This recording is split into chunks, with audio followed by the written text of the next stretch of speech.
उन्हाळ्याच्या कडकडत्या तापमानात एकीकडे शहरांमध्ये पाण्याची टंचाई जाणवत असतानाच दुसरीकडे ग्रामीण आणि आदिवासी भागातील परिस्थिती अधिकच बिकट झाली आहे। भंडारा जिल्ह्यातील कमकासूर या सुमारे 300 लोकवस्तीच्या गावात आजही संपूर्ण गाव एका विहिरीवर अवलंबून आहे।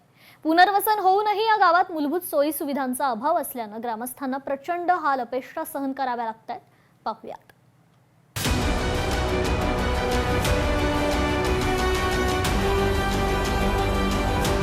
300 लोकवस्तीच्या गावात पाण्याची भीषण टंचाई, एकाच विहिरीवर संपूर्ण गावाचा भार, पुनर्वसनानंतरही मूलभूत सुविधांचा अभाव।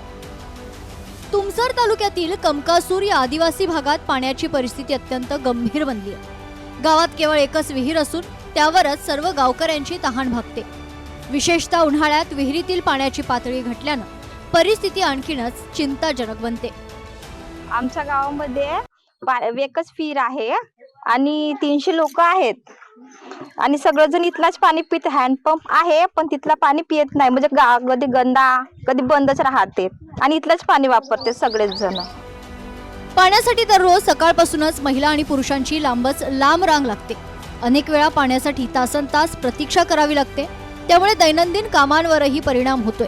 हे गाव पुनर्वसित असलं तरी पिण्याच्या पाण्याची सोय बरोबर नाहीये। गावात 2 बोरवेल आहेत, तेही बंद अवस्थेत असून गावकऱ्यांनी प्रशासनाला वारंवार निवेदन देऊन देखील समस्या मार्गी लागलेली नाही। 16 वर्ष झाले आम्ही तालाव एकच विहीर आहे। तकरीबन 350 लोकांचा गाव आहे, तर इथं एकच विहीर आणि सल्ल्यावर आखरी एंडिंगमध्ये घर आहे, विहीर आहे। तर त्यांना आम्हाला पाणीना बहुत त्रास होते। बोरवेल खोदून तर दिले आहेत पण त्यांच्यामध्ये असं नाही का खूप असा गादोडा पाणी हे ते वगैरे वगैरे, काही देखरेख नाही, शासन पण काही लक्ष नाही देत। अशी समस्या निर्माण होते की 5व्या महिन्याच्या शेवटपर्यंत फक्त 2 ते 3 फूट पाणी राहते। समस्या अशी आहे, पण बरं आहे की इथं बाजूच्या गावाला लागून रामपूरची वसाहत आहे, त्यांचे परिसर शेती, तर त्या शेतातले लोकांकडे बोर वगैरे आहेत, ते लोक पाणी आम्हाला वापर करण्यासाठी देतात।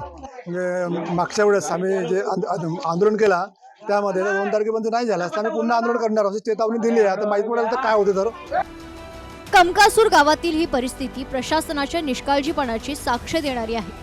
आता तरी प्रशासनानं या आदिवासी गावाकडे लक्ष देऊन पाण्याची कायमस्वरूपी सोय करावी अशी मागणी ग्रामस्थांकडून होत आहे।